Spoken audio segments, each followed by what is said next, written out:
you ever could in that extra 20 years or whatever, 10 years. It's like, those are the kind of people you want to surround yourself with, are people that are that are more experienced than you, more wise, people that you can aim toward being. Yeah. Certainly not people that are immature or on a bad streak, or even like now, like I'm cutting out the drinking. Like I said, I haven't gotten high and almost 2 months now, a month and a half or 2 months. That was your problem, huh? Was the weed?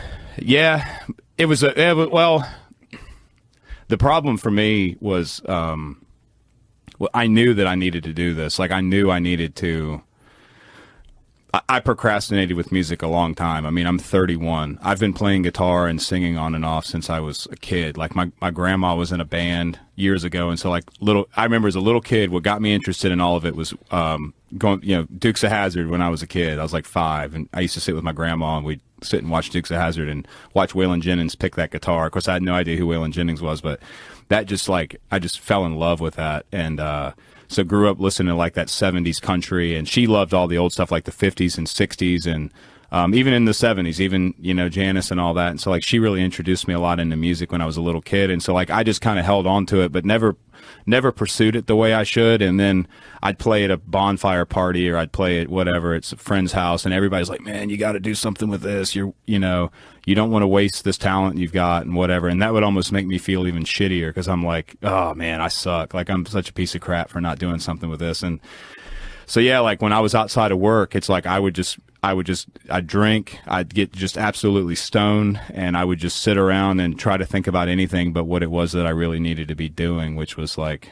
and so it's kind of like funny, but that's ended up what kind of sparked me into like writing all these songs and doing all this stuff. Because it's like, I don't know, just like with you, probably with what you do, jiu-jitsu or whatever, it's like for me, songwriting it gets my head, like you said, getting your head clear, because that's all you can, songwriting is interesting for different people, but now that I've been in the industry for 2 weeks, and I've talked to like now that you've been in the industry, you conquered it. Now that I'm an industry expert, it's like some of the other musicians I've talked to, like the people I've looked up to over the years, they experience this too. But certain people, when you songwrite, it's a very it's dramatic. Like, do you write all your own songs? Yeah, but it's. Have you been accused of not writing your own songs? Very early on, yeah, because since I guess it's not even my stage name, it's Oliver Anthony Music, and so it's supposed to represent music from, Oliver Anthony Music is my grandfather, and so he grew up in the 30s in the mountains and used to tell all these wild stories about how life was back then, but the music's just sort of a characterization of like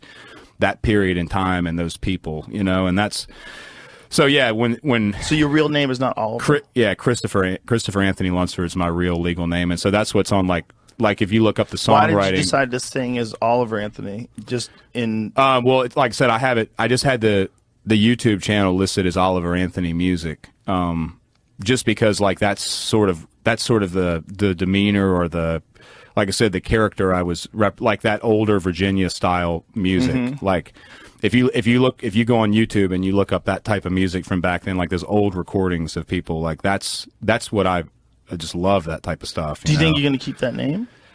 Yeah, I mean, a lot of people still call me Chris, and I've posted on social media, call me whatever. I mean, I've been called a lot worse than either of those things, but yeah, it'll stay Oliver Anthony Music, indefinitely. Yeah.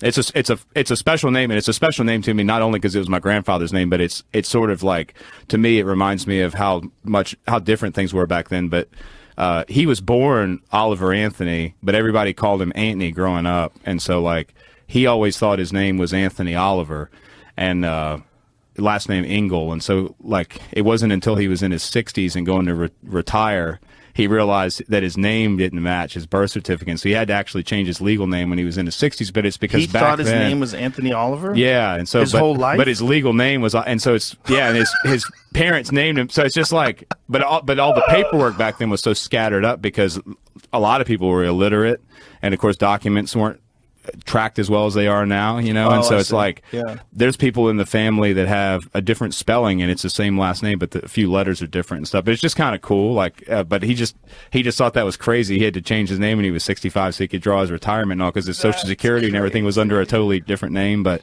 that's crazy. So it's just special to me.